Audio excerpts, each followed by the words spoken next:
having a menu that's priced properly, that is designed properly, costed properly, all that stuff. So how in the hell could your menu actually be hurting your profitability?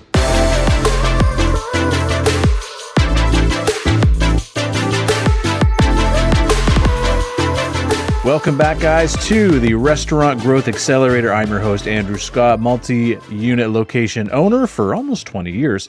And I own Ownership, which helps restaurant owners increase their sales, increase their profits, and gives them more free time with their family. I've got Nathan here with me, and today we are talking about, is your menu actually hurting your profitability?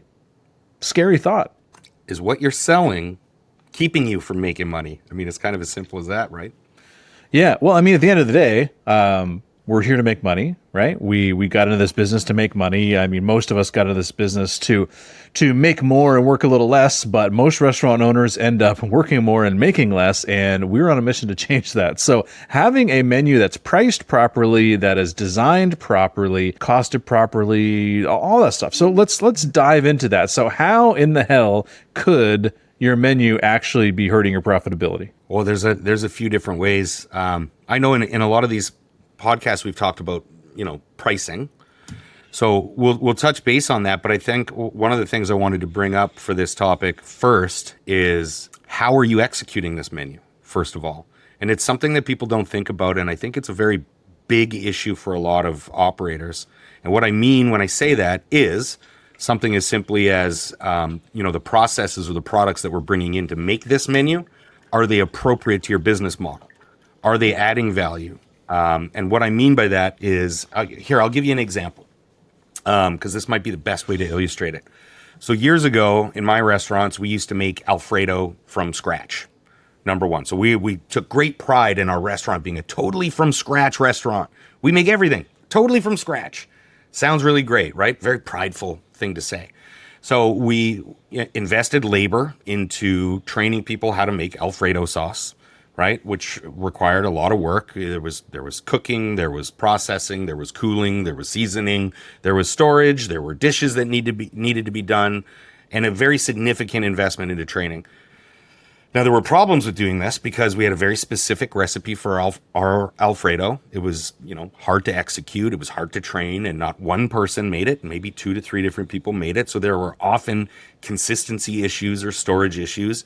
And if anybody listening to this has ever made Alfredo sauce, it's cream and butter, right? Lots of both. And neither of those things are very cheap right now. So we did that. Then I kind of had a bit of an epiphany. I was paying people to make, and we sold a lot of this Alfredo, by the way, so there was quite a volume here. We were paying a lot of people, a lot of hours to execute this item over and over, one simple ingredient out of hundreds. Once we actually crunched the numbers on it, we realized that this Alfredo sauce, because of when we factor in our labor to the whole thing, it was one of the most expensive items on our menu. And we are not a pasta house. We're not famous for our Alfredo, but we're a scratch kitchen, right? So you have to make it from scratch. I explored a few different options, and I found a pre-made Alfredo sauce that was actually quite comparable to ours. Started bringing it in and reduced my labor significantly. I want to say 3 to 4% from my prep team alone, just in labor, not including, chemicals and cleaning supplies and time spent storing and cooling and blah, blah, blah for Alfredo sauce. And here's the crazy thing. I actually started getting more positive feedback on the Alfredos. Probably more consistent. Because it was more consistent. It was great all the time.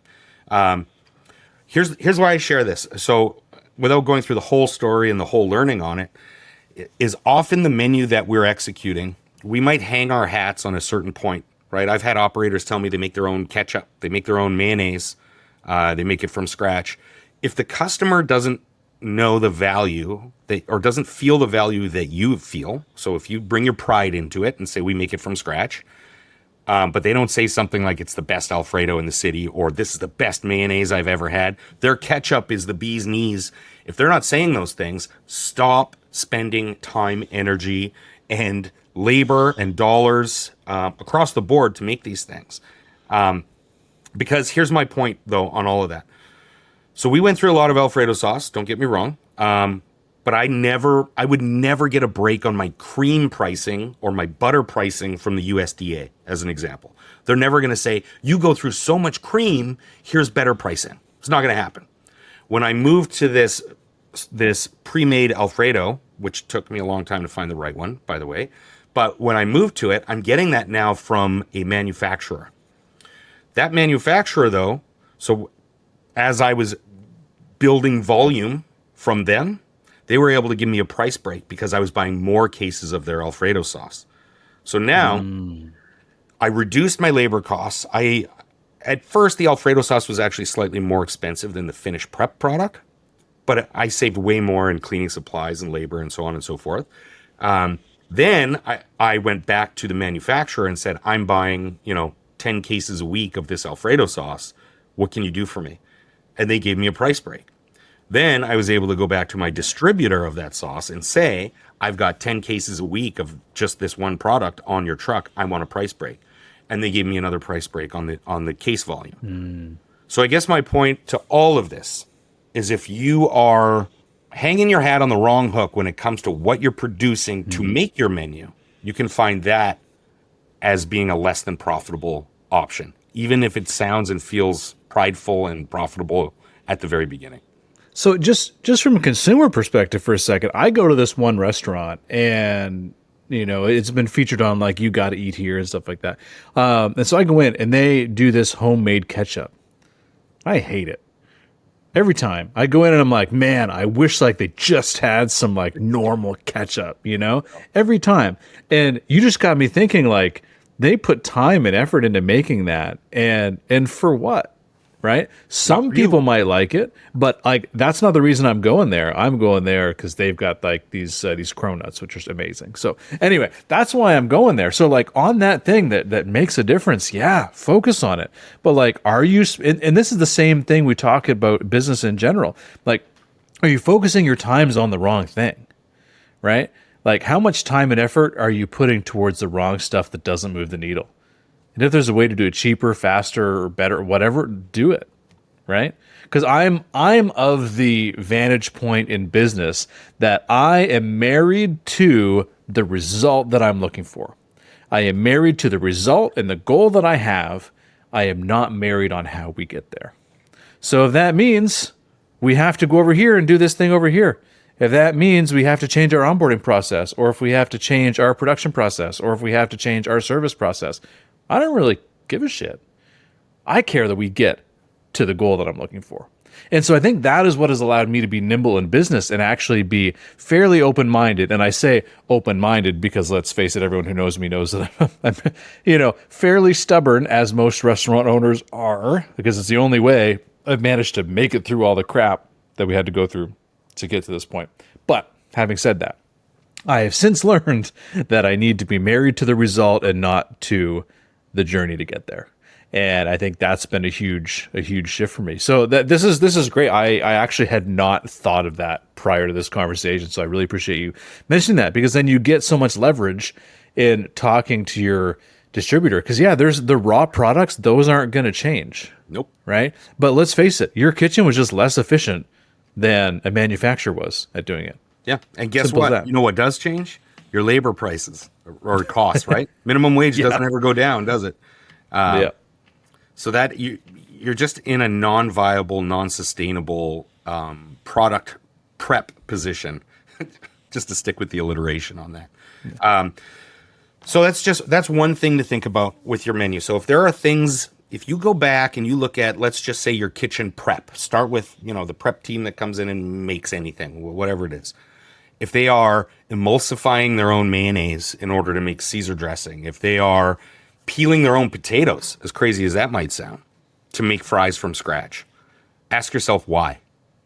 Ask yourself, are they doing that because you value that or because your customers value it? Here's another kind of quick thing I would say. So I spent a few years in distribution as a category manager and a business solution specialist for a large broadline distributor. And the value add products and the technology behind those products today is very different than it was last year, 5 years ago, and 10 years ago, obviously. Things like pre-cut lettuce. So when I say pre-cut lettuce, there's probably anybody listening to this is probably like, no, yeah, pre-cut lettuce. I'm not bringing in pre-cut lettuce. Most people would say that. Here's the crazy thing: things around the technology of one-way breathable bags, the way the lettuce is cut, the way the lettuce is grown, just in that one example is vastly different. If you've ever tasted pre-cut lettuce from your distributor, ever in your life, do it again, because it'll be better. Will it be perfect? Maybe not. I don't know. But if you don't explore it, you're missing out on a potential opportunity. And I mean, I'll use an example of, I had a customer who used to cut their own French fries, which is a big process, right? You got to peel the potatoes, you got to cut them, you got to blanch them, you got to store them, you got to bring them out, you got to drain them, you got to cook them. It's a whole thing, right? And that's all labor, and it's all time management, and it's its own thing. Now, they didn't want to stop cutting their own potatoes, and quite frankly, their fries were delicious. It was the right move. But they were spending, I want to say it was like 6 hours a day. They had people peeling potatoes. It might have been slightly less than that, but let's just call it 6 hours. So 6 hours a day, somebody's just peeling potatoes. That's their job. They peel potatoes. And they rotated that through a few different people, so nobody hated their life. But if you're on potato peeling day, are you excited to go to work that day? If you're going to call in sick ever, it's probably going to be on potato Potato day. right? Like, I'm I'm real sick. I can't come in on potato day. Right? So we tested a few different pre-peeled potato products, and they were exactly the same as in-house peeled potatoes. Exactly. And the final product on those potatoes, or the French fries by the finished product, was exactly the same. It was beautiful. So no more peeling potatoes. Staff was happier. There was less waste. There was less cleaning. There was less labor. And they were able to focus on the actual processes, the brining and the rinsing and the whole process, to make the French fries even better. So I guess that's my point, is if you just stand in your prep hall and you just look at what people are doing, what they're making, what they're executing, and look for those efficiencies where, why am I paying somebody to peel potatoes, man? This isn't 1942. Let's find a solution, and I promise you it's out there. Awesome. Well, let's talk a little bit more about the value proposition, because, sometimes we might have a product that we like, but maybe that's not the right fit for our restaurant, or maybe the customers who order that aren't the right fit for our business. I don't know. Let's talk about that a little bit. Yeah, the first, that almost sounds like two different things to me in my head, but I think the first thing is what do you have on your menu? So if you are defining your brand, let's say, as an Asian restaurant, right? So classic Asian cuisine, perhaps, and yet you have chicken fingers and maybe flatbreads on your menu, or I don't know, something like that. Alfredos. I'll just bring that up again. You and your Alfredos. Why are they on your menu? And I guess, my rule of thumb when it came to my menus was always, listen, if we don't do this item better than everybody else, or if when we execute it, it isn't unique or elevated, then I won't serve it. Now, that's my brand, right? That's my restaurant. If you're a burger and fries joint on a beach, you maybe just want to make sure you're serving the same or higher quality burger and fries as anybody else, but you're probably not serving Chinese food, and you're probably not making butter chicken on the beach. You know what I mean? So taking a look at your menu and ensuring that you are serving that which connects appropriately with your brand is huge. You can't be everything for everyone, and stop trying. Well, and I'm just trying to think of, like, if the customers you have walk in and then there's this really expensive item on the menu, and then they just go like, oh my God, that's so expensive, like I'm never going to order that. Like, maybe that menu shouldn't be one that you're serving. Or another thing that I know we talked about in a different episode was that if you've even changed your pricing and the pricing is so high that people just wouldn't pay that for that product, then it shouldn't be on your menu either. Get rid of it. Yeah. Get rid of it. Yeah. And so, like, here's the other thing too. And I would love you guys to just go into your POS system and do a report of all your menu items and look at the things you sell most. Because they're, in my head, everybody's familiar with the 80-20 rule, right?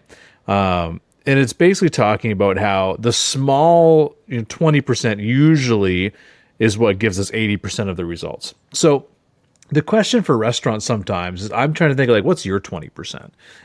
What are those menu items that are so popular, flying off the shelves? They're the ones that are moving your needle for your business. And realistically, those are the ones that we probably need to focus on the most. So some of these other tertiary items where like, only account for 3% of your sales, but they still take up shelf space, right? And that person that's ordering a 3% item, maybe it's not as good as those 20% items that you might have, you know what I mean? That would fall into that category. And so maybe someone else would then roll over and buy that one instead and be happier because of it. So I just, when we're looking at, we actually have to think critically. We shouldn't be doing stuff just because that's the way we've always done it. We have to be looking at our menu and be like, why is this menu item on there? Is there data to back up why it's on there? Is there a reason that it's moving our business forward? And that's where we kind of got to look at all that. And those 20% of items too that are selling the most, if you want to look at it that way, are they priced correctly? Because also, if you're going to make changes on anything, those are the ones you need to make sure are your profitability bangers, basically. Because if all of a sudden, like, I don't feel that there's a lot of room for loss leaders in a lot of our concepts, Some, sure, but, most of the concepts we work with, it's not, we shouldn't have big loss leaders, especially not if it's like your top selling menu item is priced improperly and so you're only breaking even on it. Well, we need to change that, So yeah. I'm just looking at it, which most people don't think critically about it. Most people say, okay, the menu, it is what it is, and I'm just going to increase all the prices on it without actually going through and saying, what is this actually doing for my business? Hey, real quick, what if you could identify thousands in hidden profits, optimize your food and labor costs, and know exactly what moves to make next to grow your restaurant business, all in less time than it takes to drink your morning coffee? That's exactly why I created the Restaurant Weekly Financial Tracker. It's free and available on the link that's in the description. Grab your free copy now and focus in on your restaurant's profitability today. Should I have liver and onions on my menu? Should I have, whatever it is?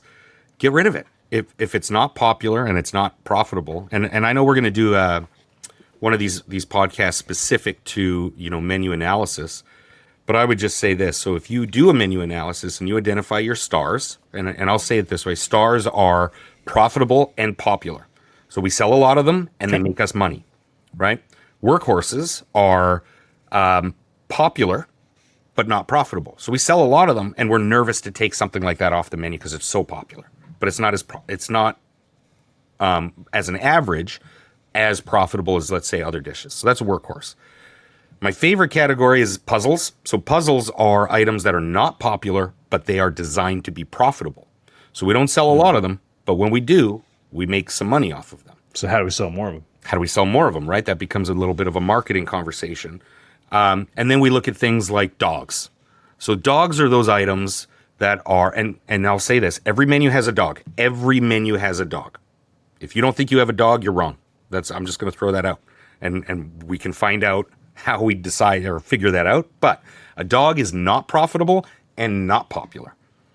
It's an item that just kind of sticks around. It's just there. And even if you remove it, something else will become a dog, just so you know, because we compare it by segment. But here's the thing about dogs. If we can make them more profitable, do it. If we can make them more popular, though, they just move into kind of that workhorse category, maybe, if we're lucky. So dogs need to be addressed. And here's the thing. If you remove dogs, even if you remove workhorses in some examples, let's say it's, garlic bread. Let's use garlic bread as an example. So if your garlic bread is a dog on your menu, there's a few people who order it. When they come in and they're like, hey, what? There's no garlic bread on the menu? They're not going to put their coat on and walk out the door. Number one, they're going to order something else, right? They're going to move their purchase elsewhere because they enjoy your establishment and now it's a habit because they're a regular or whatever it might be. They're not going to stop coming because you got rid of their favorite dish. They might complain, but they're going to try something new. And if they come in and say, hey, I wanted that garlic bread, but you guys took it off the menu. Yeah, it had to go. It just wasn't, nobody was buying it except you. Let me buy you this instead. Right? And then they just move that purchase elsewhere, which will be a more profitable item and then naturally grow popularity. So let me dive into this because I think there is, so here's where this happens, right? So let me tell you a story. This one time you remember when Domino's had like bread bowl pastas? Remember that? I remember that. So anyway, I remember seeing the ads for it, and this is back when I just had my first location. I was working 80 hours a week, and then I finally was like, okay, fine, like I just want something different. So I called up the Domino's. I'm like, hey, could I have this bread bowl pasta? And they're like, sorry, we discontinued all of our bread bowl pastas or whatever. And I was like, oh my God, I probably like reamed the guy out because let's face it, I was like stressed to the max, and I just wanted this damn bread bowl pasta, right? So I probably reamed the poor kid out. Anyway, so I hung up the phone and I was like, oh, I'm never gonna eat at Domino's again, and blah blah blah blah blah blah blah blah. And then I'm pretty sure I ate at Domino's like a month later. You know what I mean? Like, because then it's, then I ordered a pizza or something like that, or like my girlfriend liked it at the time, or whatever the case is, right? So but here's where I want to make sure I stress this, is that most owners get caught up on that one interaction. And granted, I'm sure if you got me on the phone at that time, like, no wonder you get caught up on that interaction. But anyway, you know what I mean? People that are like, oh, well, I wish you had that on the menu. And instantly they think, oh my God, they're never coming back again. But that's not necessarily true. It's very rarely true. But here's another situation. There was another restaurant that I went to, and it was right across from one of my restaurants. We went there, took the managers there for lunch one day, and just to get out and have a chat and stuff like that. And so I remember ordering this like hamburger pizza. I know this makes it seem like I eat a lot of pizza. I really don't, but it's literally this hamburger pizza where they made it kind of like a Big Mac on a pizza, which I thought was delicious. And I remember I had it, and then they had taken it off the menu. And so then the problem is that there wasn't another like similar-ish item that I actually liked enough. And so what ended up happening is I did frequent that place less because I really liked that menu item. And then the one that they suggested I try after that, I didn't like as much. So the point in saying that is when you do remove something from the menu, you got to make sure you train your people to give them something that is better, and not like quantitatively better, but like is actually better for the majority of people. So like you want to be sending them to the stars, right? You want to be sending them to the ones where like, hey, if I get someone to try this one, they're coming back, because you do have menu items like that, right? And if you have a first time customer and they come in and they're like, and you're just like, I hope they ordered this one because I know they'll love it. And then they order some like random menu item and you're like, damn it. I wish like I don't know if they're going to be coming back if they order that one.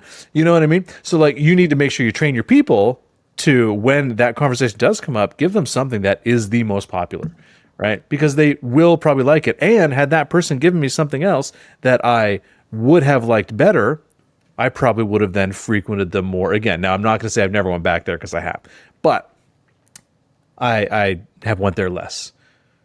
Yeah. So that's I think what we can learn from those two situations is, number one, don't think that because someone says, oh, I wish that was on the menu, and they're disappointed, doesn't mean they never come back. But I think it helps us understand that we need to train our people better to handle those situations so we negate that entire experience altogether. That makes sense?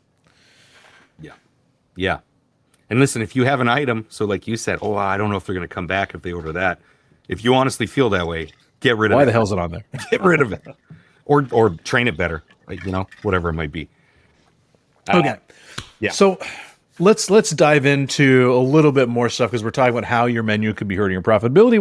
What happens in the kitchen? What about efficiency? What about how we handle that side, even like from the kitchen design perspective? So let's walk through that a little bit. Yeah. So, I mean, your menu, what you offer, there's a lot of different ways to look at this and think about it. A good exercise is to take your menu, take a look at, okay, let's look at appetizers, for example. How many of these items come off of the fryer? How many of these items come off of a griddle? How popular are the ones that come out of the fryer? How popular are the ones that come out of the griddle? Now, that already sounds like a lot of work, and it can be. But I guess my point is your menu set up to be executed, right? It may sound great. It may have great products on it, but can it be executed? If everything on your appetizer section is coming out of the fryer and it's a Friday night and you filled the place and everybody is ordering appetizers and they're all coming out of your two fryers, what do you think is going to happen to your build times? right? That station is just going to get swamped and they're going to fall behind. The food's going to look like crap and it's going to come up late and appetizers are going to come after entrees or whatever. So that's the first piece. Is your menu designed in a way and consciously laid out that your team and your equipment can execute it? So from a kitchen design standpoint, that's something you have to ask. If you're going to be fryer heavy and you need 4 fryers to execute that menu, you either buy 4 fryers or you change your menu. Once again, it's really kind of formulaic in that way. The other big piece, I guess, around, let's say, kitchen design is, when I've designed an awful lot of kitchens, and one of the things I think about every time I do it is I think about it like dance moves. So if I'm going to train a grill cook, when I train them to cook a steak, this is the dance move. You get your steaks from here. That goes, here, here, or here, depending on doneness. When it's on, your next dance move is season. You got to grab your vegetable portion. It comes over to the grill basket. You move over here. So it's all about dance moves. And the reason why I say that is, And just for anyone listening, Nathan was literally like moving around and actually I'm doing it. dance moves. If you're on YouTube, you're seeing it, but yeah, just if you're listening, Nathan was literally like running around doing it. It's how I think about it. It's funny. It's that ingrained. So now, the reason why I mention that is if you were to watch your whole kitchen, right, the way you've laid it out, where you store everything, where ingredients are, ladles are, plates are, the screens are, the bill, whether they're printed bills or screens or whatever it might be, and you watch your kitchen, if they are bumping into each other, if they're crossing those dance sections or those heavy traffic pathways, then your menu isn't, or at least your kitchen isn't laid out in the best way to execute your menu. And those become efficiency problems. If your kitchen staff have to leave the line during a rush to go get stock, to get some more tomatoes or to get some more lettuce, or every time a burger comes in, they got to run around the corner to get burgers. But your menu is not reflective of your execution space, and your kitchen is not reflective of what's required of your menu. So that's another big thing that people don't think about. It's simple to throw on these new dishes, but where are they coming from? Who's doing them? Where do they travel? Where is it stored? That is as important, and sometimes even more important than the profitability of an item when you start to think about execution. So yeah, I would throw that out. I think it's something we don't think about often in operation. Yep. I'm just going to put that item on. Sounds great. Costed really well.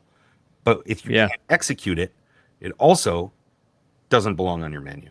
And if it ruins execution so other items suffer, it doesn't belong on your menu. Well, and let's talk about build times. I mean, are there some items that just naturally take longer? And what do you think, what might be too long of a time that might be impacting everything else? Listen, it's different in different concepts, so it's a tricky one. But my rule of thumb has always been if a guest doesn't have their entrees within 25 minutes of them ordering it, it's not going to go on my menu. And that includes well-done steaks, for example. Now, what cut of steak, what thickness, how is it ordered? I mean, there's so many different things to look at. But service times, if you ever have... Maybe I'll say it this way. If you don't know how long an item on your menu should take to execute it perfectly, so if you don't go into your kitchen, let's say a burger, and I've had to do this several times in a lot of my restaurants, but a burger bill comes at just a burger. I grab my patty, I put it on, I cook it, I toast my bun, I do the whole thing, I get it to the plate, I finish it with the fries, and it goes in the window. If the total cook time to get that item to plate was, let's say, 7 minutes, then the total bill time on that item cannot be longer than 8 minutes. And the bill time, when I say bill time, that's the expectation.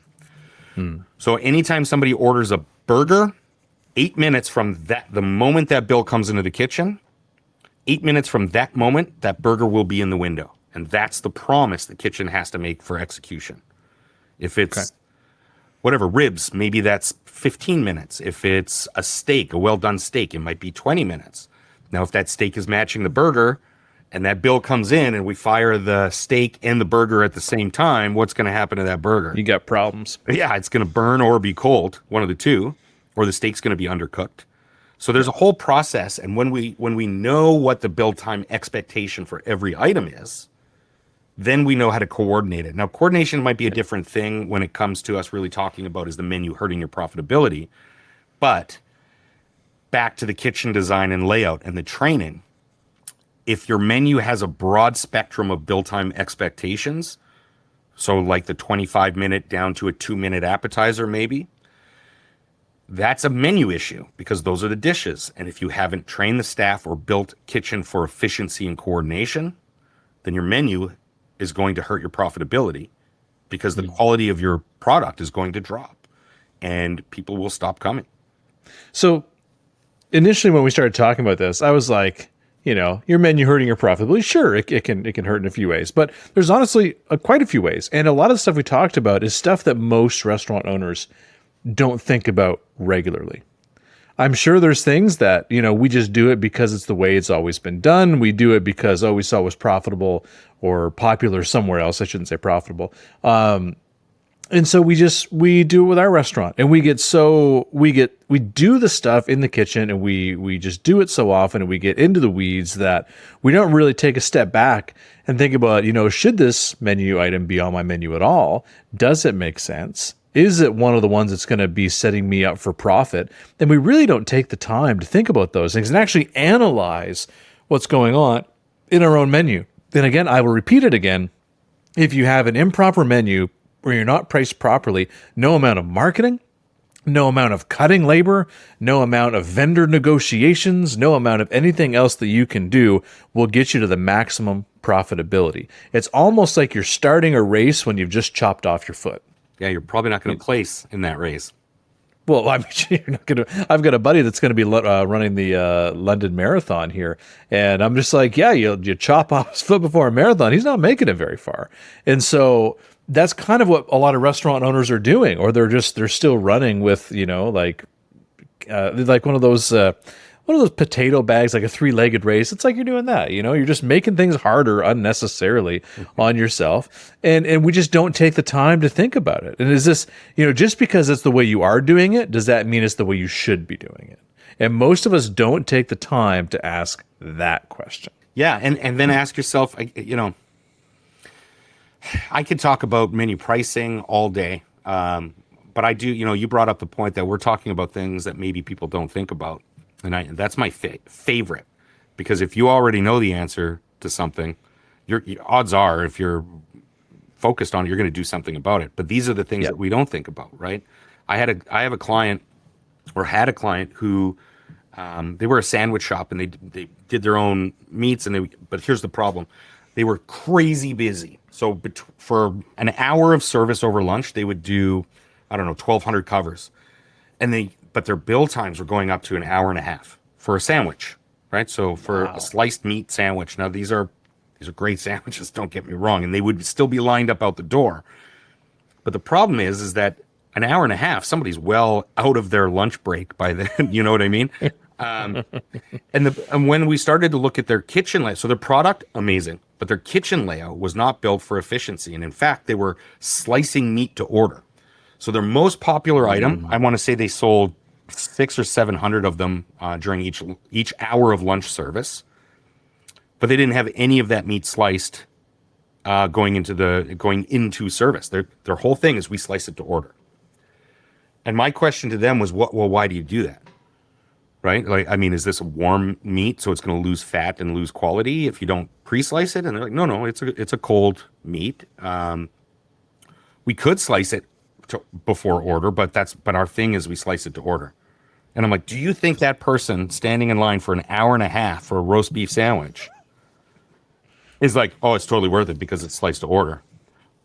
And especially if the quality doesn't change. So those are just other things that, once again, I would think about. Now, I'm not saying slice all your meat. Let's do some math. But let's do some math on this. So I got my calculator out. And so let's just say by having it pre-sliced, it saves them 10 seconds.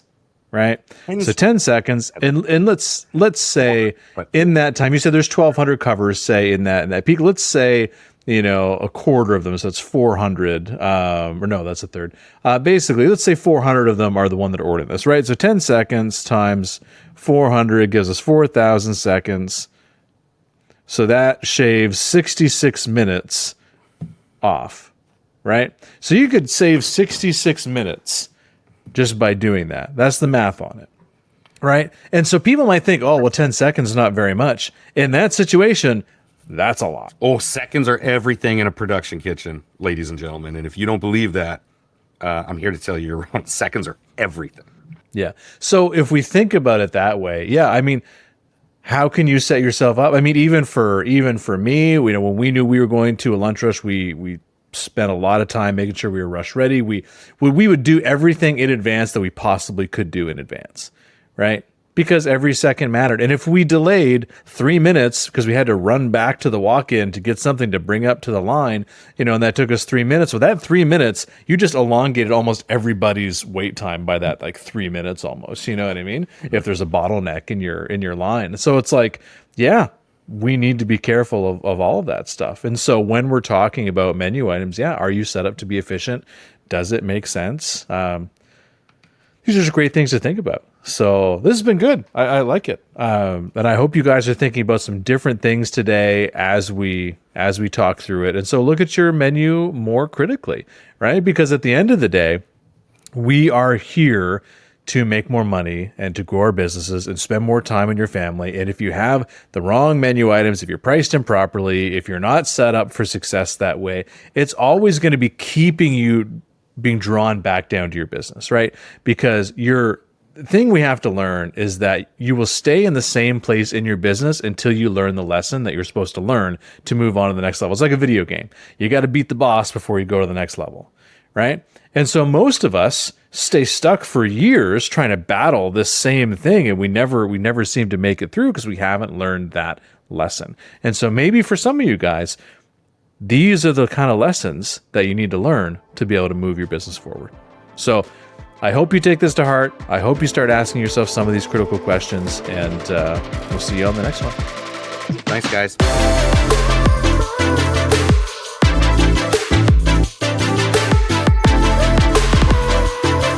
This episode is brought to you by Ownership Training, where we help restaurant owners increase their profits while spending more time with their family. And if you want to know exactly what it would take to grow your profit margin to 15% and beyond while spending more time with your family, my team has a few spots open this week for a free 15-minute restaurant assessment call. Just click the book a call link in the description and we'll show you the exact frameworks we're using to help our clients do this in as little as 6 to 8 weeks. Thanks for listening, and we'll see you on the next episode.